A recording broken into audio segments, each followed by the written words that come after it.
श्री शिवाय नमस्तोभ्यम। हर हर महादेव। दोस्तों देखिएगा, आप सभी भक्तजनों को 4 दिवसीय पावन पवित्र दिनों की शुभकामनाएं। ये 4 दिन बहुत ही खास हैं दोस्तों, और आपकी भाग्य की रेखाओं को प्रबल करने के लिए है। 20 जून 2025 दसवीं तिथि है। 21 जून 2025 उदया तिथि अनुसार एकादशी का व्रत है। 22 जून 2025 एकादशी का पावन पवित्र व्रत और साथ ही साथ द्वादशी का संयोग है। 23 जून के दिन आपको 2025 पर पावन पवित्र प्रदोष का व्रत है। कुल मिलाकर ये 4 तिथि अपने आप में बहुत खास है, बहुत सुंदर हैं और आपके भाग्य की रेखाओं को प्रबल करने वाली हैं। इन 4 दिनों में कोई भी श्रेष्ठ और शुभ काम आप कर लेते हैं तो उसका प्रभाव कभी निष्फल नहीं जाता है। भाग्य की रेखाओं को प्रबल करने वाला है सोम प्रदोष के साथ ही साथ रविवारी एकादशी है, शनिवार का सुंदर सा दिन है और शुक्रवार की श्रेष्ठ तिथि है। हर स्वरूप में आपका भाग्य बदल सकती है। कैसे इन 4 दिनों में जब भी आपको समय मिले आपको कार्य करना है, ध्यान से सुनिएगा, अंत तक बने रहिए। कैसे किस स्वरूप में करें, ध्यान से सुने और कमेंट्स में आप हर हर महादेव लिखना बिल्कुल भी ना भूलें। आपको वीडियो पूरा सुनना ही है क्योंकि मनोकामना पूर्ति करने में आपको ये सहायक रहेगा। सबसे पहला और सबसे सरल उपाय जो कि गुरुजी हमेशा कहते हैं और मैं भी हमेशा आपको बताती हूँ, जब भी दसवीं, एकादशी, द्वादशी, त्रयोदशी इन 3-4 दिनों में आपको कोई मनोकामना अधूरी रह गई है तो गौ माता के 33 कोटि देवी देवताओं का गौ माता में वास होता है, तो आप रोटी को गौ माता को ज़रूर खिलाइएगा। तो आप में कुछ मीठा उसमें ज़रूर रखिएगा और रोटी के हमेशा 2 टुकड़े करें और सोमक का नाम लेकर के उनको खिलाना है। किसका नाम लेना है? सोमक पितर का नाम होता है, पितृ देवताओं का नाम होता है, उनका नाम लेना है। तो बोलिए सोमक पितर की जय। आप रोटी को खिलाते हैं, क्यों ना अपने घर से आप पितृ दोष, मंगल दोष, जो भी परेशानियाँ, वो अपने पितृ यानी कि सोमक पितर का नाम लेकर के आपको रोटी को खिलाना है। कल्याण तो होना ही होना है। पहला उपाय मैंने आपको बताया। बात कर लेते हैं दूसरे उपाय की। दूसरा उपाय हरि हर महादेव के नाम से है। देखिएगा, हरि अर्थात श्री नारायण। सभी जानते हैं हरि श्री नारायण का स्वरूप होता है। यह जो 4 दिन होते हैं ये हरिहर महादेव के नाम के होते हैं, अर्थात शिव और नारायण के नाम के होते हैं। तो हरिहर महादेव का सुंदर सा नाम ध्यान स्मरण करते हुए आप सभी को ये दिव्य पावन पवित्र कार्य करना है। कैसे करना है? 4 दिनों में ध्यान से सुने। आप सभी को इन 4 दिनों में नियम बना लेना है। जल्दी उठना है, स्नान इत्यादि से निवृत्त होकर घर के दरवाजे पर जल का छिड़काव करें, दीपदान जरूर से करें। हरिहर महादेव का उपाय करने के लिए आपको या तो महादेव के मंदिर में जहाँ पर श्री नारायण विराजमान होते हैं वहाँ पर करना होगा। अगर वहाँ नहीं जा पाते हैं तो घर पर ही श्री नारायण या महादेव की दोनों की मूर्ति हो तो वहाँ पर कर सकते हैं। नहीं तो किसी केले के पेड़ के पास जाकर, किसी बेलपत्र के पेड़ के पास जाकर, किसी पीपल के पेड़ के पास जाकर हरिहर का ये उपाय कर सकते हैं। आप उपाय को करिएगा ज़रूर। बहुत ही सिंपल भाषा में मैं आपको उपाय समझाने जा रही हूँ। बहुत ही प्यारा उपाय है।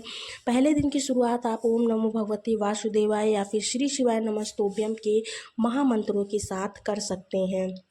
लाभ आपको होता ही है, व्रत करें या ना करें कोई दिक्कत नहीं है।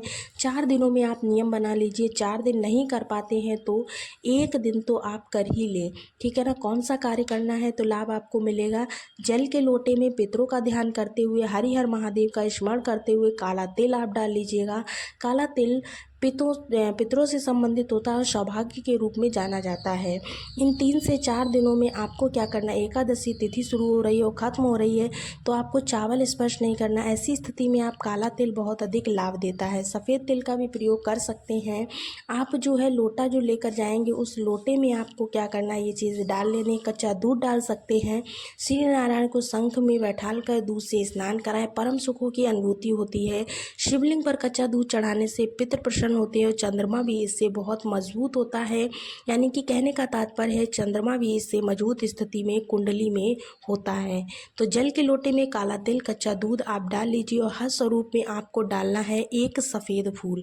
सफ़ेद फूल जरूर से डालिएगा, बिना सफ़ेद फूल के आपका कार्य पूरा नहीं होगा। साथ ही साथ आपको क्या करना है? सफ़ेद फूल डालने के बाद में कच्चा दूध और काला तिल डाल करके अपने घर से आप सभी को जल का लोटा भर लेना है।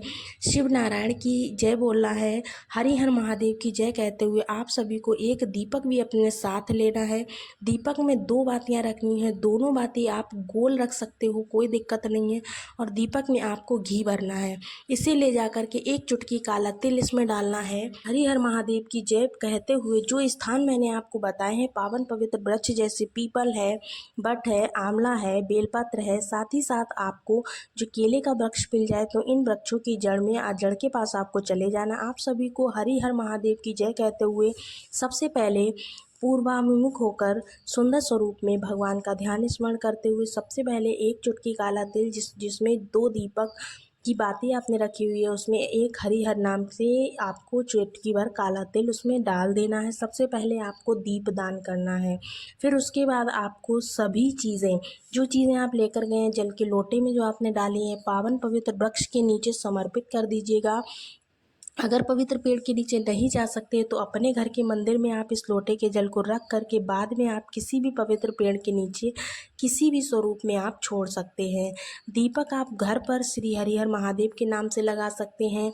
लाभ तो आपको मिलना ही है। तो इस तरह से आपको यह उपाय करना है। हरिहर महादेव की जय कहते हुए दिव्य पावन पवित्र दीपदान और जल का विशेष उपाय आप कीजिएगा। बहुत सुंदर इसके परिणाम मिलते हैं। इसके बाद आपको क्या कर लेना है, दूसरा जो उपाय है, उपाय कांताज चक्र भगवान के नाम से है। और इन 4 दिनों में कभी भी इन उपायों को कर सकते। आपके घर पर महादेव का शिवलिंग है या महादेव के मंदिर में आप कर सकते हैं। कांता चक्र भगवान का नाम लेकर, शिव नारायण का नाम लेकर गुरुजी कहते हैं धन की कमी चल रही हो, व्यापार नहीं चल रहा हो, कर्ज की भारी समस्या आन पड़ी हो और शारीरिक मानसिक आर्थिक परेशानियों से आप जूझ रहे हों, आपके बच्चों का विवाह नहीं हो पा रहा है, विवाह में अड़चनें आ रही हैं, पुत्र प्राप्ति की कामना है, तो भी आप इस उपाय को कर सकते हैं। कांता चक्र भगवान का नाम लेकर, शिव नारायण का नाम लेकर, एक लाल फूल, एक सफ़ेद फूल, एक समी पत्र और एक बेलपत्र, इन चारों चीज़ों को लेकर के जल जो है आप लेकर जाएंगे। थाली में आप रख सकते हैं और जल का लोटा लें और एक दीपक लगा लें। चले जाएं महादेव के मंदिर में। सबसे पहले कांता चक्र भगवान की जय बोलते हुए, शिव नारायण का ध्यान करते हुए शिवलिंग पर 1 लोटा जल चढ़ा दीजिए।